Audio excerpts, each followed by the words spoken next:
जय Hind. Hey guys, स्वागत है आपका इस चैनल में बुक बार मेंटर के। इस वीडियो में हम बात करने वाले हैं professional board examination board pre agriculture test previous year question papers 2019। इसमें हम डिस्कस करने वाले हैं कुछ क्वेश्चन आंसर जो बहुत ही इम्पॉर्टेंट है। आई थिंक इस वाले एग्ज़ाम में आने की संभावना बहुत ही पाई जा रही है।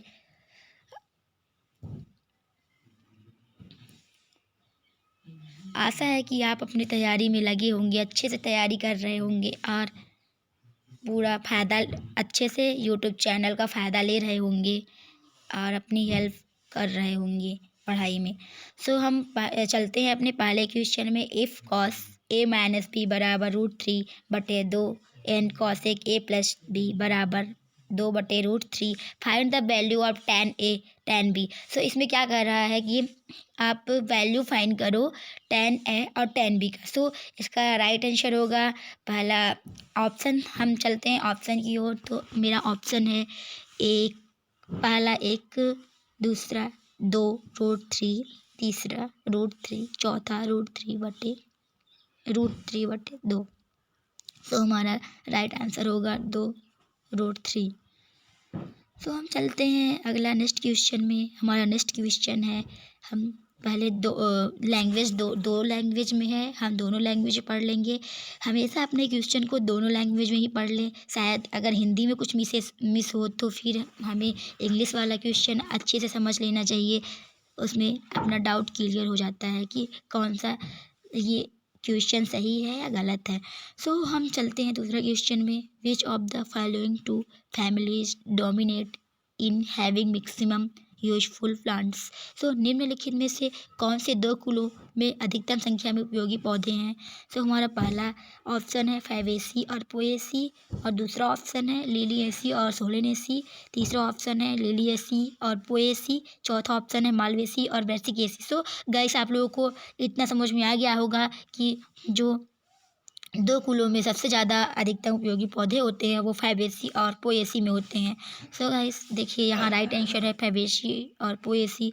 हम अगले क्वेश्चन में चलते हैं। जो हमारा तीसरा नंबर क्वेश्चन है, Atlas 66 variety of feet was developed for. गेहूँ की किस्म एटलस 66 को निम्न में से किस लिए विकसित किया गया था।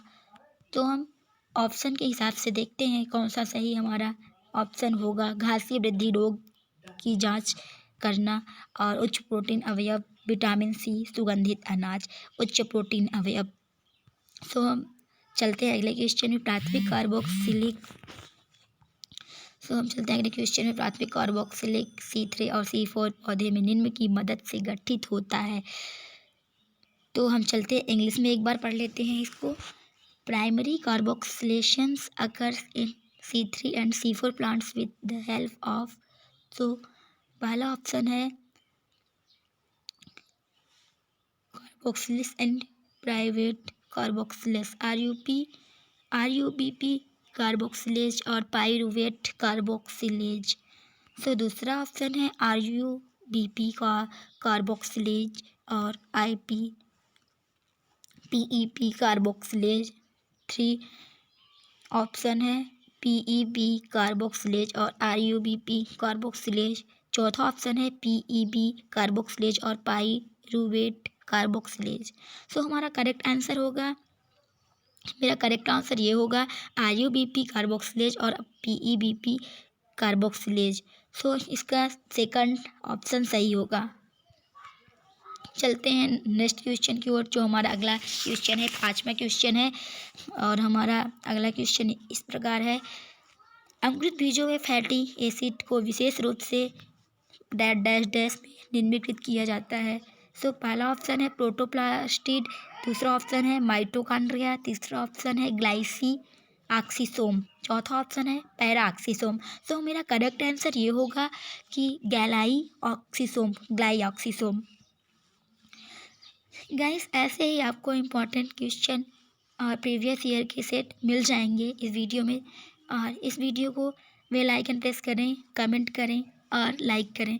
लाइक और सब्सक्राइब करना ना भूलें, जिससे कि आगे आई हुई वीडियो का नोटिफिकेशन आपको आसानी से आपके फ़ोन में मिल जाए।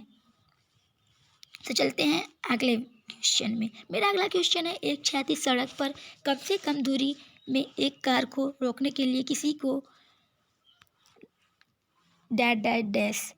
सो इसमें ये पूछा गया है कि in order to stop a car in shortest distance on horizontal road one should. So एक क्षैतिज सड़क पर कम से कम दूरी में एक कार को रोकने के लिए किसी को सड़कने से बचने के लिए कसकर ब्रेक लगाना चाहिए, या apply the brakes very hard so that the wheels stop rotating. कसकर ब्रेक लगाना चाहिए ताकि पहिए घूर्णन करना बंद कर दें। तीसरा हुआ, इंजन को बंद कर दें और ब्रेक न लगाएं।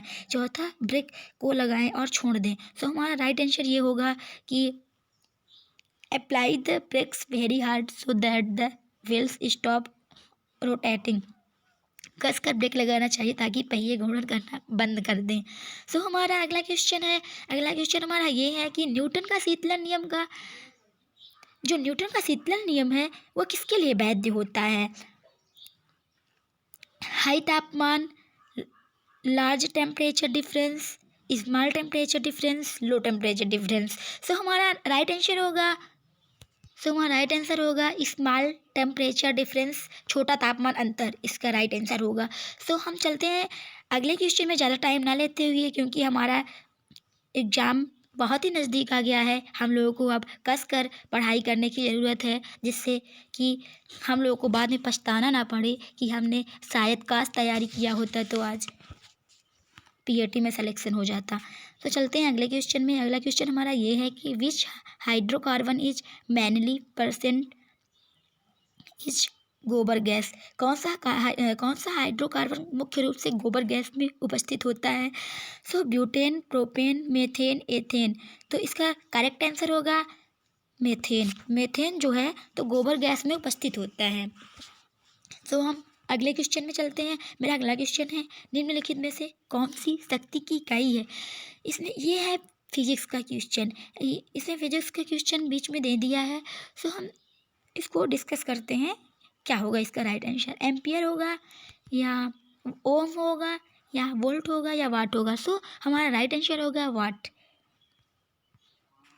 चलते हैं, हमारा 10वां क्वेश्चन है, विच among the following statements is true regarding electrotics lines of force.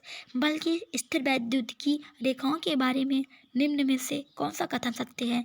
सो बल की स्थिर वैद्युतीय रेखाओं एक विद्युत क्षेत्र में नकारात्मक आवेशित निकाय से शुरू होकर निरंतर घूमती रहती है और सकारात्मक आवेशित निकाय में समाप्त हो जाती है। हमारा दूसरा ऑप्शन है, बल की स्थिर वैद्युतिकी रेखाएं एक दूसरे को प्रतिच्छेदित करती हैं। और हमारा तीसरा ऑप्शन हुआ, बल की स्थिर वैद्युतिकी रेखाएं एक विद्युत क्षेत्र में नकारात्मक आवेशित निकाय से शुरू होकर गैर निरंतर घूमती रहती है और सकारात्मक आवेशित निकाय में समाप्त हो जाती हैं। और हमारा लास्ट चौथा ऑप्शन है, बल की स्थिर वैद्युतिकी रेखाएं एक विद्युत क्षेत्र में सकारात्मक आवेशित निकाय से शुरू होकर निरंतर घूमती रहती हैं और नकारात्मक आवेशित निकाय में समाप्त होती हैं। सो हमारा करेक्ट आंसर जो है वो है, बल की स्थिर वैद्युतिकी रेखाएं एक विद्युत क्षेत्र में सकारात्मक आवेशित निकाय से शुरू होकर निरंतर घूमती रहती है और नकारात्मक आवेशित निकाय में समाप्त हो जाती है। सो हमारा गाइस नेक्स्ट क्वेश्चन है, 11वां नंबर क्वेश्चन है, निम्न में से किस विटामिन में एक धातु परमाणु होता है? एक धातु परमाणु निम्न में से किस विटामिन में होता है? So vitamin B6, vitamin A, vitamin B2, vitamin B12। सो हमारा राइट आंसर होगा विटामिन B12 होगा, विटामिन B12 होगा। आज हमारा वीडियो काफ़ी लेंथी होने वाला है, क्योंकि आज हम अपने प्रीवियस ईयर क्वेश्चन का लगभग 50 क्वेश्चन करने वाले हैं। उसके लिए आप बने रहें चैनल पे, लास्ट तक बने रहें। क्या होता है कि लास्ट तक बने रहने से आपकी तैयारी अच्छी तरह से हो जाती है। आपको ध्यान अगर इधर उधर हो जाता है तो फिर पढ़ाई में मन नहीं लगता और फिर समझ में नहीं आता कि पढ़ाई हो क्या रही है। इसीलिए आप इस चैनल में लास्ट तक बने रहें और स्किप ना करें। स्किप करने से क्या होता है कि समझ में नहीं आता। मेरा ही चैनल में नहीं, मतलब आपको ऐसे करना ही चाहिए, स्किप तो करना ही नहीं चाहिए। स्किप करने से क्या होता है ना कि बार बार ऐसे स्किप हो जाता है, तो फिर कुछ क्वेश्चन जो हैं तो छूट जाते हैं और फिर शायद वही क्वेश्चन आपको ज़्यादा इम्पॉर्टेंट हो, आपके पीएटी एग्जाम में शायद वही क्वेश्चन छूट जाए तो आपका नुकसान होगा इससे। चलते हैं अगले क्वेश्चन में। हमारा 12वां नंबर क्वेश्चन है, ग्लूकोज और फ्रक्टोज को डेड डैश की उपस्थिति में इथेनॉल में परिवर्तित किया जाता है। जाइमेज, इन्वर्टेज, लिपिड डायस्टेज। इसमें जाइमेज होगा इसका। ग्लूकोज और फ्रक्टोज को जाइमेज की उपस्थिति में इथेनॉल में परिवर्तित किया जाता है। तो हमारा 13 क्वेश्चन है, hate capacity of water during melting is. पिघलने के दौरान जल की उष्मा धारिता होती है 1, 0, अनंत, अपर्याप्त डेटा। तो जो पिघलने के दौरान जल की उष्मा होती है वो अनंत होती है। ऐसे ही हम नेक्स्ट क्वेश्चन में चलते हैं। हमारा नेक्स्ट क्वेश्चन है, ऑक्सीजन की अधिकता में 5 से 6 ग्राम कार्बनिक यौगिक के दहन पर 17.6 ग्राम CO2 और 7.2 ग्राम H2O दिया कार्बनिक यौगिक है। कार्बनिक यौगिक C6H6, C6H4O, C6H8, हमने गलत पढ़ा। C6H6, C6H4O, C6H8, C3H8, C4H8। सो हमारा राइट आंसर होगा इसका C4H8 होगा। जो ऑक्सीजन की अधिकता में 5.6 ग्राम कार्बनिक यौगिक के दहन पर 17.6 ग्राम CO2 और 7.2 ग्राम H2O दिया, वो है कार्बनिक यौगिक C3H8 होगा, C4H8 होगा। सो हमारा अगला क्वेश्चन है, मृदु साबुन सॉफ्ट होते हैं कैल्शियम लवण, पोटेशियम लवण, सोडियम लवण, मैग्नीशियम लवण। तो हमारा पोटेशियम लवण होगा। जो मृदु साबुन होता है वो पोटेशियम लवण होता है। तो हमारा अगला क्वेश्चन है, सामान्य वायुमंडलीय दाब होता है 76 m of Hg, 76 centimetre of Hg और 76 N m², 76 PA। सो हमारा राइट आंसर होगा 76 cm ऑफ Hg। तो हम चलते हैं अगले क्वेश्चन में। आपेक्षिक घनत्व की इकाई होती है, आपेक्षिक घनत्व की इकाई ये होती है, इसमें बताना है कि हमारा आपेक्षिक घनत्व जो है उसकी इकाई क्या होती है। कोई नहीं होती है, या m² kg होती है, kg/m3 होती है और g/cm³ होती है। तो हमारा राइट आंसर होगा इनमें से कोई नहीं। इसका मुझे लग ही रहा था कि इसमें कोई नहीं होगा, क्योंकि ये थोड़ा अजीब सा क्वेश्चन दिया गया है इसमें, तो इसका नहीं होगा, कोई नहीं होगा इसका। सो गाइस हम चलते हैं 18वां क्वेश्चन में। विराम से स्वतंत्र रूप से गिरने वाले एक निकाय द्वारा अर्जित वेग है इसके गिरने के समय के व्युत्क्रमानुपाती। दूसरा, इसके गिरने के समय के वर्ग के व्युत्क्रमानुपाती, इसके गिरने के समय के वर्ग के सीधे अनुपातिक। तो हमारा राइट आंसर होगा इसके गिरने के समय से सीधे अनुपातिक होगा। तो गाइस हम चलते हैं अपना अगला क्वेश्चन में, जो हमारा 19वां नंबर क्वेश्चन है। क्षार और वसा के बीच की अभिक्रिया को कहा जाता है जल अपघटन, हाइड्रोलिसिस, साबुनीकरण, सॉपोनिफिकेशन, आसवन, डिस्टिलेशन, निर्जलीकरण, डिहाइड्रेशन। तो हमारा जो क्षार और वसा के बीच की अभिक्रिया है उससे क्या कहा जाता है?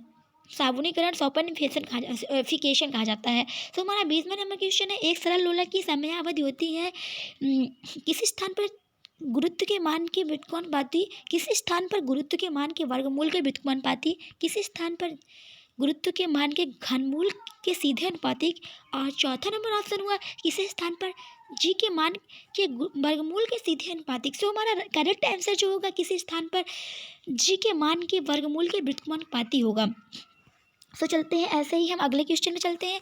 मेरा अगला क्वेश्चन ये है, एक बीजपत्रियों मोनोकाट्स में द्वार कोशिका होती है।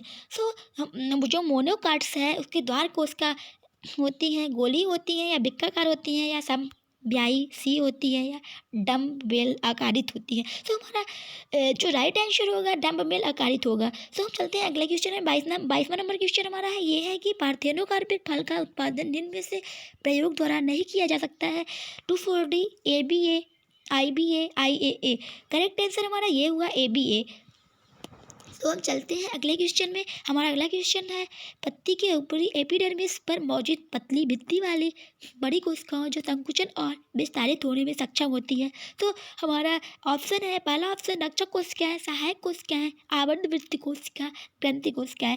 हमारा जो राइट ऑप्शन हुआ आवर्त त्वक कोशिका होगा।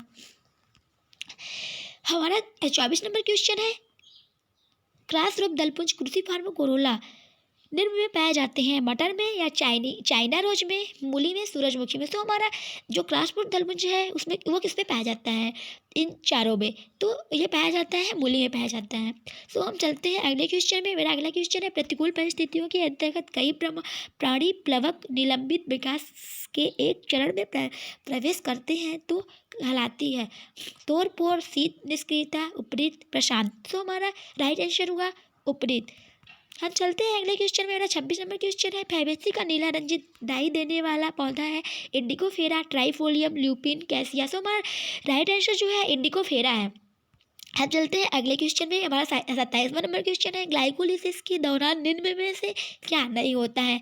जो ग्लाइकोलिसिस होता है वो मतलब निम्न में से मतलब इनके दौरान ऑक्सीडेटिव डिकार्बोक्सिलेशन, डिहाइड्रोजन, फोटोफास्फोरिलेशन समाया हुआ है। इसका राइट आंसर होगा फोटोफास्फोरिलेशंस। हम चलते हैं 28वां नंबर क्वेश्चन में, निम्नलिखित में से कौन सी एक भारतीय किस्म की मधुमक्खी नहीं है। तो गाइस ये बहुत ही इजी क्वेश्चन है, आप लोगों को तो क्वेश्चन पढ़ते ही आप लोगों को समझ में आ गया होता है कि इसका राइट आंसर क्या होगा। जो भारतीय मक्खी है, एपिस निलिफेरा है, एपिस इंडिका है, एपिस फ्लोरिया है, एपिस डॉर्सेटा है। सो हमारा राइट आंसर होगा एपिस इंडिका। सो देखिए गाइस, नहीं राइट आंसर नहीं है ये मेरे से रॉन्ग हो गया है, सॉरी। तो ये जो इसमें राइट आंसर है एपिस मिलिफेरा है। कभी कभी हो जाता है, सबसे गलतियाँ होती हैं। सो आई थिंक मेरे से भी होगी। प्रशांत केंद्र वही सेंटर यहाँ स्थित है। फ्लारो शीर्ष, मूल शीर्ष, कलिका शीर्ष, पत्ती शीर्ष। तो हमारा जो राइट आंसर है मूल शीर्ष होगा। हमारा 30वां नंबर क्वेश्चन है, कैस्पेरी स्थूलन निम्न की कोशिकाओं में होता है, मूल का परिरंभ, तना का परिरंभ, तना का अंतश्चर्म, मूल का अंतश्चर्म। तो इसका राइट आंसर होगा मूल का अंतश्चर्म, इंडोडर्मिस ऑफ रूट। सो हमारा 31 नंबर क्वेश्चन हुआ, the number of stems in the family of Asteraceae is. Asteraceae कुल पुंकेसर की संख्या होती है 3, 10, 7, 5। तो हमारा राइट आंसर होगा 5। जो एस्टेरेसी कुल में पुंकेसर होते हैं उनकी संख्या होती है 5। हमारा 32वां नंबर क्वेश्चन है, संकर हाइब्रिड का जीनोटाइप निम्न के संकरण द्वारा जाना जाता है। सो F2 विथ एडेसिव पेरेंट्स, प्रभावी जनक से F2, अप्रभावी जनक से F1 और F1 F1 मादा जनन से F2 संतान। सो हमारा राइट आंसर होगा अप्रभावी जनक से F1 होगा। तो हम चलते हैं 33 नंबर क्वेश्चन में। 33 नंबर क्वेश्चन ये है कि टिड्डे पर उपस्थित श्वासरंध्र स्पाइरैलेक्स के युग्म होते हैं 15, 10, 5, 20। तो हमारा राइट आंसर इसका होगा 10 होगा। हम चलते हैं अगले क्वेश्चन में। 34 नंबर क्वेश्चन में, वस्तु सृजन की दर निम्न द्वारा मापी जाती है, श्वास मापी, रेस्पा यूरोमीटर द्वारा, बारोमीटर द्वारा, पोरोमीटर द्वारा, वृद्धि मापी ऑक्सीनोमीटर द्वारा, गैनोंग का पोटोमीटर द्वारा। तो हमारा राइट आंसर होगा गैनोंग का पोटोमीटर द्वारा। चलते हैं अगले क्वेश्चन में। मेरा 35 क्वेश्चन अब कंप्लीट होने वाला है। अब हमने टारगेट रखा है 50 क्वेश्चन का। सो हम 50 क्वेश्चन आज करके ही मानेंगे, चाहे जितना भी टाइम क्यों ना हो जाए। तो चलते हैं अगले क्वेश्चन में। कुकुरबिट्टों में अर्धचर्म बना होता है। कुकुरबिट्टों में अर्धचर्म बना होता है, किसका बना होता है? श्लेषों तक का, दृढ़ों तक का, वायु तक का, मृदु तक का। तो हमारा राइट आंसर ये हुआ कि श्लेषों तक का। जो कुकुरबिट्टों में अर्धचर्म बना होता है वो श्लेषों तक का होता है। तो हम चलते हैं अगले क्वेश्चन में। मेरा 36वां नंबर क्वेश्चन आ गया है, एक द्विगुणित मादा पौधा और एक चतुर्गुणित नर पौधा संकरित कराया जाता है तो भ्रूणकोश की सूत्र गुणता होगी। तो इसका राइट आंसर हुआ पंचगुणता। इसका राइट आंसर अभी तो नहीं हुआ, बट अब देखते हैं इसको ऑप्शन के अनुसार से क्या होगा सही। पंचगुणित होगा या चतुर्गुणित होगा या द्विगुणित होगा या त्रिगुणित होगा, किसी को राइट आंसर पता नहीं होगा। सो हम देखते हैं राइट आंसर क्या होगा। क्या इसका राइट आंसर ये होगा चतुर्गुणित होगा। चलते हैं अगले क्वेश्चन में। 37 नंबर क्वेश्चन में, लसीफर लक्का निम्न वर्ग से संबंधित है, एरेक्निडा, डिप्लोपोडा, क्रस्टेसिया और हेक्सापोडा। तो हमारा राइट आंसर है हेक्सापोडा। जो लेसिपोलक्का है वो हेक्सापोडा है। हम चलते हैं अगले क्वेश्चन में। 20 किलोग्राम द्रव्यमान वाले एक भारी बक्से को क्षैतिज सतह पर क्षैतिज बल लगाकर खींचा जाता है। तो यदि बक्से और क्षैतिज सतह के बीच गतिज घर्षण का गुणांक 0.25 है तो बक्से पर क्षैतिज सतह द्वारा लगाए जाने वाले घर्षण बल को ज्ञात करें। तो उसको ज्ञात करना पड़ेगा गाइस, इसको हल करना पड़ेगा। सो हमारा राइट आंसर देख लेते हैं क्या होगा। हमारा राइट आंसर होगा इसका 49 नाइट्रोजन। सो 39 क्वेश्चन हमारा ये है। बर्फ पर चलते हुए किसी व्यक्ति को फिसलने से बचने के लिए छोटे कदम रखने चाहिए, क्योंकि छोटे कदम डैश डैश डैश को सुनिश्चित करते हैं। बड़े सामान्य बल, बड़े घर्षण, छोटे सामान्य बल और छोटे घर्षण। तो छोटे घर्षण इसका राइट आंसर होगा। चलते हैं अपने 40 नंबर क्वेश्चन में। हमारा 40 नंबर क्वेश्चन ये मैथ का क्वेश्चन आ गया है और इसे हम हमारे पास सॉल्व करने के लिए इतना स्थान तो काफ़ी नहीं है, तो हम ज़्यादा टाइम लगेगा सॉल्व करने में, तो हम इसका डायरेक्ट राइट आंसर बता के ही आगे निकल लेते हैं। फिर कभी मैथ का जो क्वेश्चन है तो स्पेशली आप लोगों को कराएंगे। तो चलते हैं 40 नंबर क्वेश्चन में। log 5x बराबर 3 हो तो x का मान होगा 15, 125 5/3 243 होगा। तो इसका राइट आंसर होगा 125 होगा। तो चलते हैं 41वां नंबर क्वेश्चन में। एमएच सो हम चलते हैं 41वां नंबर क्वेश्चन में। NH4Cl में उपस्थित आबंध के प्रकार होते हैं। तो जो आबंध के NH4Cl में आबंध के प्रकार होते हैं, केवल आयनिक सहसंयोजी होता है, विद्युत संयोजी, सहसंयोजी और उप सहसंयोजी होता है। बोथ इनोगिक एंड कॉन्वेंट होता है। आयनिक और सहसंयोजी दोनों होता है। सो हमारा राइट आंसर होगा विद्युत संयोजी, सहसंयोजी और उप सहसंयोजी। चलते हैं अपने 42वें नंबर क्वेश्चन में। एक गतिशील आवेश उत्पन्न करता है विद्युत और चुंबकीय क्षेत्र दोनों, और न तो विद्युत क्षेत्र न ही चुंबकीय क्षेत्र, केवल विद्युत क्षेत्र केवल चुंबकीय क्षेत्र। सो हमारा राइट आंसर होगा विद्युत और चुंबकीय क्षेत्र दोनों होगा। अब चलते हैं हमारा 43वां नंबर क्वेश्चन है। स्क्रीन पर हमारा 43वां नंबर क्वेश्चन शो हो रहा है। अब पढ़ते हैं एक बार और देखते हैं इसका राइट आंसर क्या होगा। प्रथम की प्राकृतिक संख्याओं का माध्य x है और प्रथम के प्राकृतिक संख्याओं के घन बाई हैं। प्रथम के प्राकृतिक संख्याओं का योग होगा बाई बटे x, x minus y, x plus या y plus x y x. So हमारा राइट आंसर होगा बाई बटे एक्स होगा। चलते हैं अपने अगले क्वेश्चन में। हमारा 44वां नंबर क्वेश्चन है। यदि मानक विचलन 4 है और माध्य विचलन 16 है तो विचरण गुणांक होगा। पहला ऑप्शन 25, दूसरा ऑप्शन 8, तीसरा ऑप्शन 4, चौथा ऑप्शन 64। सो हमारा राइट आंसर होगा 25। चलते हैं हम अगले क्वेश्चन में। हमारा अगला क्वेश्चन है जो बहुलक को ज्ञात करें जब एक डेटा का मध्यिका 9 और माध्य 12 है तो क्या होगा राइट आंसर।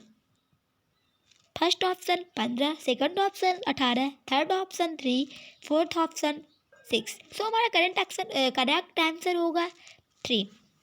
चलते हैं अगले क्वेश्चन में। हमारा अगला क्वेश्चन है।